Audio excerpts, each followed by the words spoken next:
ಮೇಲೆ ಕಾಣ್ತಾ ಇರೋ ಕ್ರೀಮ್ ನೀವು ಮುಖದ ತುರಿಕೆಗೆ, ಕಪ್ಪು ಕಲೆಗೆ ಹಾಗೂ ಮೊಡವೆಗೆ ಬಳಸ್ತಾ ಇದ್ದೀರಾ? ಹಾಗಿದ್ರೆ ಈ ವಿಡಿಯೋ ನಿಮಗೆ. ನಮಸ್ತೆ, ನಾನು doctor Karthik Habeeb, consultant ayurvedic dermatologist, Shri Sainath clinic, Hubli. ನೋಡಿ, ಈ ಕ್ರೀಮನ್ನು ನಾವು ಸ್ಟಿರಾಯ್ಡ್ ಕಾಂಬಿನೇಷನ್ ಕ್ರೀಮ್ ಅಂತ ಕರಿತೀವಿ. ಇದು ನೀವು ಯಾವುದೇ ಒಂದು ಕಪ್ಪು ಕಲೆಗೆ ಇರಲಿ, ಮೊಡವೆಗೆ ಇರಲಿ ಅಥವಾ ತುರಿಕೆಗೆ ಇದ್ದರೆ ಕೇವಲ ತಾತ್ಕಾಲಿಕ ಪರಿಹಾರ ಕೊಡುತ್ತೆ, ಅಂದರೆ ಓನ್ಲಿ ಟೆಂಪ್ರರಿ ರಿಸಲ್ಟ್ ಆಗಿ ಕೊಡುತ್ತೆ.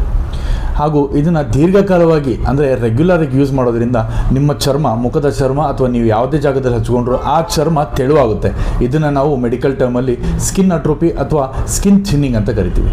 ಮತ್ತು ಇದು ನೀವು ಹಚ್ಕೊಂಡು ದೀರ್ಘಕಾಲವಾಗಿ ಹಚ್ಕೊತ ಹೋದರೆ ನೀವು ಹೊರಗೆ ಹೋದಾಗೆಲ್ಲ ಸ್ಕಿನ್ ಸೆನ್ಸಿಟಿವಿಟಿ ಆಗುತ್ತೆ. ಅಂದರೆ ನೀವು ಸ್ವಲ್ಪ ಬಿಸಿಲಲ್ಲಿ ಹೋದರೂ ಮುಖ ಎಲ್ಲ ಉರಿ ಕೆಂಪಾಗೋದು, ಉರಿ ಎಲ್ಲ ಜಾಸ್ತಿ ಆಗುತ್ತೆ. ಹಾಗೂ ನೀವೇನಾರ ಇದನ್ನು ಕಪ್ಪು ಕಲೆಗೆ ಅಂದರೆ ಮೆಲಾಸ್ಮಾ ಅಥವಾ ಫ್ರೆಕಲ್ಸ್ ಅಂತ ಕರಿತೀವಿ, ಆ ಥರ ಕಲೆಗಳಿಗೆ ಏನಾರ ನೀವು ರೆಗ್ಯುಲರ್ ಯೂಸ್ ಮಾಡ್ತಾ ಇದ್ದೀರಿ ಅಂದರೆ ಸ್ವಲ್ಪ ದಿನದಲ್ಲಿ ನಿಮ್ಮ ಕಲೆಗಳು ಭಾಳ ಜಾಸ್ತಿ ಆಗುತ್ತೆ. ಒಂದು ಜಾಗದಲ್ಲಿ ಇದ್ದಿದ್ದು ಕಂಪ್ಲೀಟ್ ಫೇಸಿಗೆಲ್ಲ, ಮುಖಕ್ಕೆಲ್ಲ ಹರಡುವಂಥ ಪರಿಸ್ಥಿತಿ ಬರುತ್ತೆ. ಮತ್ತು ನೀವು ಅಕಸ್ಮಾತ್ ಗಜಕರಣ, ಯಾವುದೇ ಒಂದು ಗಜಕರಣ ಕಂಡೀಷನಿಗೆ ನೀವೇನ ಈ ರೆಗ್ಯುಲರ್ ಆಗಿ ಈ ಕ್ರೀಮ್ಸ್ಗಳನ್ನ ಯೂಸ್ ಮಾಡ್ತಾ ಇದ್ದೀರಾ ಅಂದರೆ ಇದು ಟೀನಿಯಾ ಇನ್ಕಾಗ್ನಿಟೋ ಮೋಡ್, ಅಂದರೆ ಟೀನಿಯಾ ಇನ್ಕಾಗ್ನಿಟೋ ಅಂದರೆ ಆ ಫಂಗಲ್ ಇನ್ಫೆಕ್ಷನ್ ಅಂತಲೇ ಗೊತ್ತಾಗೋದಿಲ್ಲ, ಅಂಥ ಒಂದು ಪರಿಸ್ಥಿತಿಗೆ ಹೋಗುತ್ತೆ. ನೋಡೋಕೆ ಫಂಗಲ್ ಇನ್ಫೆಕ್ಷನ್ ಅನಿಸೋದಿಲ್ಲ, ಆ ಥರ ಪರಿಸ್ಥಿತಿಗೆ ಹೋಗುತ್ತೆ.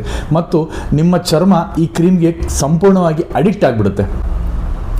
ಆಯುರ್ವೇದದಲ್ಲಿ ಇದನ್ನು ನಾವು ದೋಷ ಅಸಮತೋಲನ ಅಥವಾ ರಕ್ತದೃಷ್ಟಿ ಅಂತ ಕರಿತೀವಿ. ಹಾಗಿದ್ರೆ ಏನು ಮಾಡಬೇಕು? ಯಾವುದೇ ಕಾರಣಕ್ಕೂ ಈ ಕ್ರೀಮನ್ನು ನಿಮ್ಮ ಸ್ವಯಂ ಚಿಕಿತ್ಸೆಗಾಗಿ ಯೂಸ್ ಮಾಡ್ದಲೇ ಚರ್ಮ ವೈದ್ಯರನ್ನು ಸಂಪರ್ಕಿಸಿ ಅಥವಾ ಡರ್ಮಟಾಲಜಿಸ್ಟ್ನ ಸಂಪರ್ಕಿಸಿ. ಅವರು ಕೇವಲ ಎಕ್ಸ್ಟರ್ನಲ್ ಅಂದರೆ ಹೊರಗಿನ ಚಿಕಿತ್ಸೆ ಅಷ್ಟ, ಇಂಟರ್ನಲ್ ಒಳಗೆ ಕೂಡ ಕೆಲವು ಮೆಡಿಸಿನ್ಸ್ ಎಲ್ಲ ಬರ್ತವೆ, ಅದನ್ನು ಸಹ ತಗೋಬೇಕಾಗುತ್ತೆ. ಸ್ವಯಂ ಚಿಕಿತ್ಸೆಗಾಗಿ ಸ್ಟಿರಾಯ್ಡ್ ಕಾಂಬಿನೇಷನ್ನು ಬಳಸಿದಿರಿ, ಅರ್ಹ ವೈದ್ಯರನ್ನು ಸಂಪರ್ಕಿಸಿ. ನಮಸ್ತೆ.